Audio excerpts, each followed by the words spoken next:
So hello and welcome back to another video. In today's video we're going to be talking about Hong Kong's first coins. So my name is Glenn, in case you don't know me, and here I have a lot of Hong Kong coins. So the only one I don't have that's original is a 20-cent coin. This one is a fake, and this one is a Chinese coin of equivalent value of 20 cash. So the first Hong Kong coins were minted in, there you go, there's the light, 1863. And an 1863 coin I have here is the 1 mil coin. So this one's probably in fine grade, and these ones are quite expensive. So this one is minted in Hong Kong because around that time period, I think between 1863 to 1868, Hong Kong did have its own mint, and it did mint these coins. But then they found that the mint was really not worth it. You can probably produce coins cheaper somewhere else, and then they sold the mint materials to Japan, which then started in 1871 to mint the new Japanese yen coins. So this one is in the style of a Chinese cash coin. So here is one from a later period. So this is one of the last ones. But as you can see, it has a hole, and it also has this square going around the hole. So, and here we have Hong Kong 1 mil, and that's the same as the inscription that's pretty much on the Chinese coin. So these ones were designed to be also circulated in China, and that's why the later Chinese coins, so here I have a fake Hong Kong 20-cent. These ones are expensive, that's why you better be careful when you purchase these coins. It can be fake. So this one is magnetic, and that's how you can tell it's fake. Magnetic, sticks to a magnet. If you've got a real silver coin, it's not magnetic. So that's how you can tell, one way to tell the difference. And this one is also not magnetic. But if you got this coin in silver, so this 20-cent coin is 5.4 grams, 80% silver, so it's roughly 5 grams of silver. That's $5. You can buy $5 of silver and still make this coin out of silver and still be fake. But then you could sell it for, in this condition, probably $50 to $100. So that is why it is worth faking these coins. And then I have the most valuable coin of the lot. This is a 50-cent. So this is actually real, and I shouldn't be holding it with my hand, because these ones are worth probably $300 or $400. So you can see Queen Victoria there in the effigy. And the earlier coins with the different effigy have a metal rotation. So the first coins that were issued were the 1 mil, the 1 cent, and the 10 cent in 1863. Then in 1866 they issued the 5 cent and the 20 cent. And then in 1890, so this is the first year, 1866 they also issued the 50-cent coin for 2 years only. Then in 1890 they redesigned it and issued it for 4 years. And then in 1902 they issued some for Edward VII.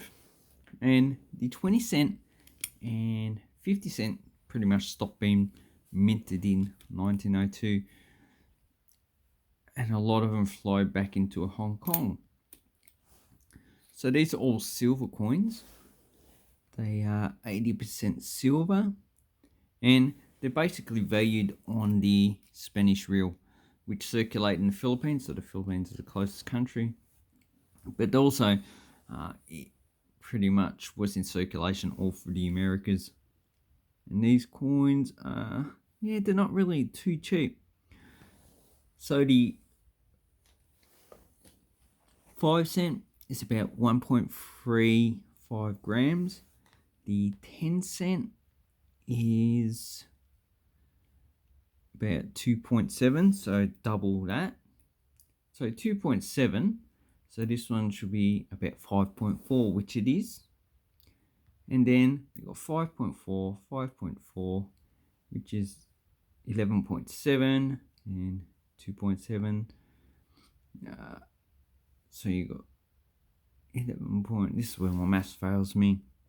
13.7, 14.4 should be the 50 cent coin. If you look on Lumister, it's about 13.5 grams. So that is the earlier Hong Kong coins. And here I have a high grade coin from 1865. You can see,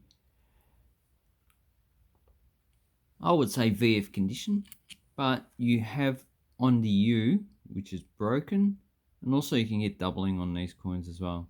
So it looks like, do we have doubling on this?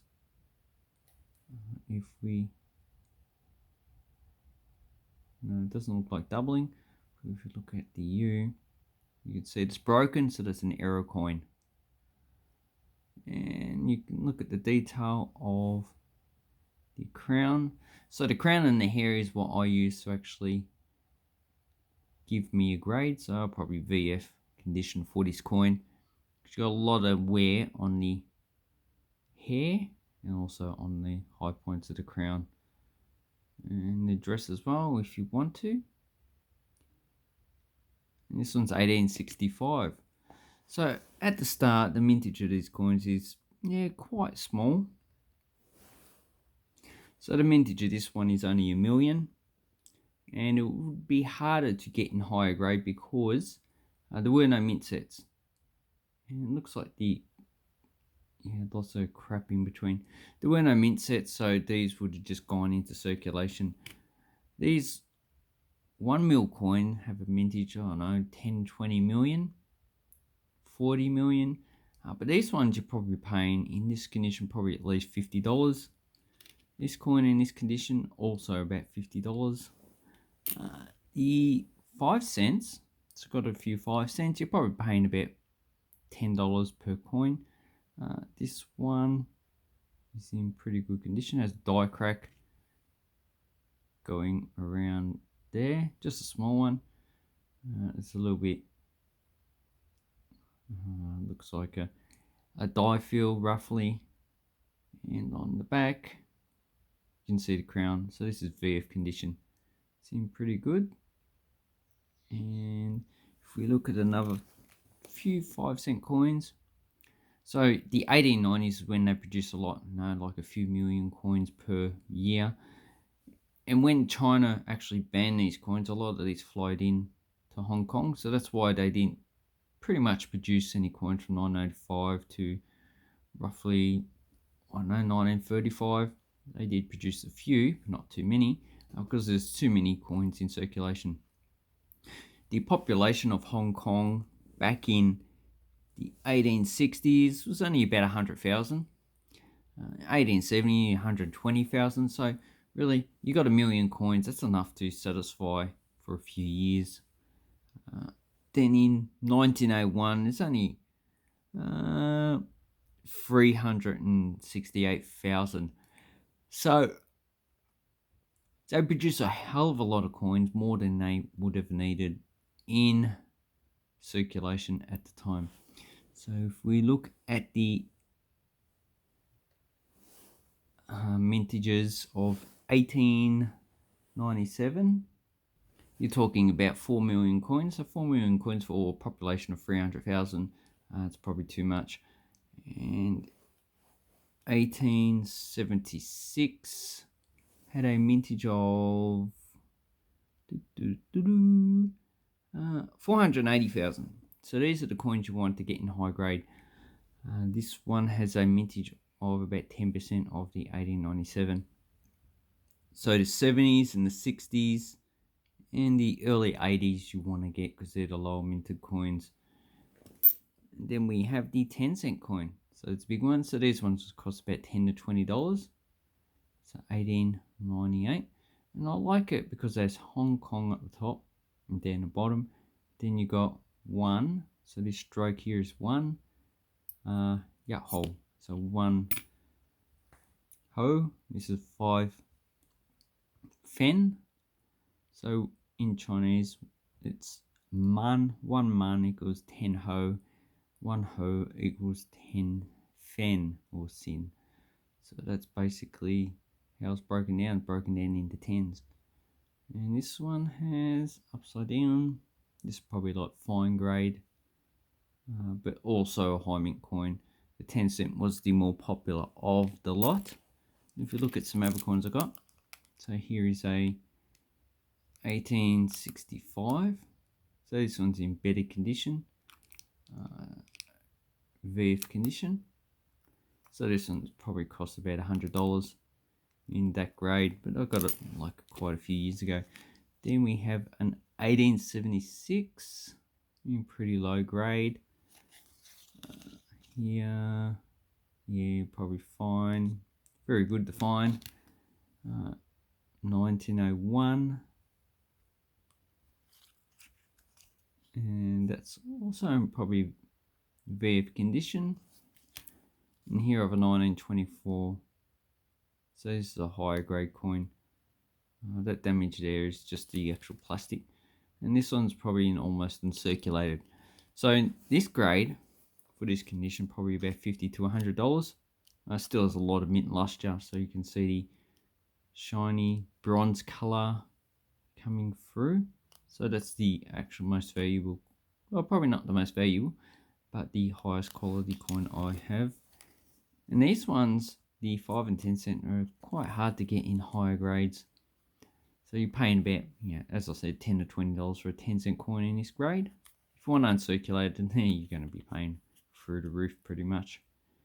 So nice coin series.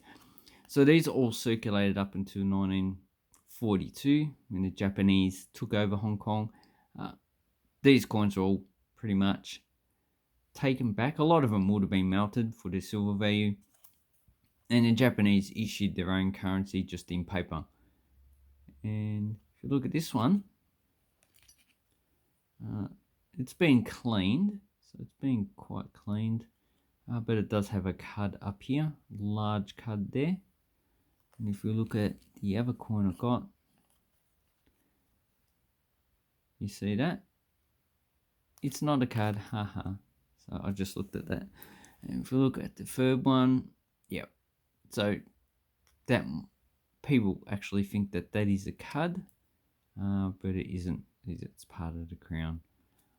So, I tried to fool you, but you know, when you got some other coins and evidence, you can find out if a coin is an error. So let's say you find out errors. Get few coins that are the same, and you see if there's any difference in the coin. Preferably the same year, but sometimes it's a lot harder to get the same year. Okay, 1900 had a mintage of, so we need to look to see if that's the Heaton mint, is it? Oh yeah, H down below the Queen. And this one also has some ghosting, so that is the impression of the other side coming through. So we're talking about the probably the lettering, looks like it from no, probably the actual beading, but anyway, it's a bit hard to tell there. And you've got ghosting of the effigy coming through on this side, so you can quite clearly see it. If we turn it upside down, and if we have this side, so you need to actually turn it around so the face is here, the crown is here, and the neck part is here. So that's ghosting on this coin's quite common for this era to have ghosting, but if it's in higher grade, it does add value to the actual coin. So 1900, so H has a mintage of 7 million. Clearly, hell of a lot more than is needed. Then you got one without the mint mark. It says 1.6 million. Still, nice coin. And a silver value of about $1.20. So at least this is still worth silver value. So $1.20, 70 cents. So if we had a $1 coin, it would probably be, and made out of silver, probably this size. So quite a small coin for what we think of as a $1 coin now. So the last thing I'm going to do is just show you these coins in relation to the current Hong Kong coins now. So Hong Kong coins are a bit smaller. This is the largest, and that was the largest coin when it was silver. Then you've got the $2 coin, and the $1 coin is probably close to the 1 cent back in the 1860s. So the evolution of Hong Kong coins. Hope this video helps you with your grades, and if you have any questions, leave it below. And also have awesome coin and banknote collecting time. Thank you very much for watching, and goodbye.